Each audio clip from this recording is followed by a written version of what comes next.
So I wanted to test out how far we could take the GameCube controller adapter. And what I actually happened to have was one of these extra controller adapters that I bought for my Wii so I could play old school games with their original controllers for the NES, N64, Super Nintendo, and the Genesis. You can find these on Amazon, on eBay. I think I got mine for about $40.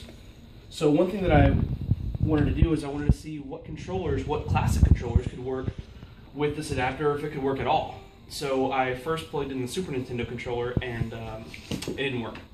And I think that was because the D-pad is meant for taunting only, so we can't use that. Then I tried the NES controller and same thing, taunts only. Then I moved to the Nintendo 64 controller, and what I found was that it very closely replicates the GameCube controller settings.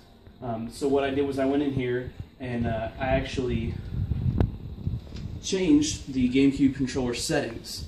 Now we're going to leave it on here just for a second so you can see how these settings have been modified here, so that you can actually plug in your N64 controller and play with the same settings as you did on the Nintendo 64 original Smash Brothers. Alright, so I'm going to take a test, and we're going to do a close-up of me playing with the controller to show you that it is the same thing.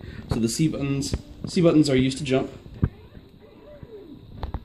A for smash, B for special, D-pad is still taunt. I had to switch grab and shield so that R would be your grab as it was in the original. And then the Z button is the rolling shield. So there you have it.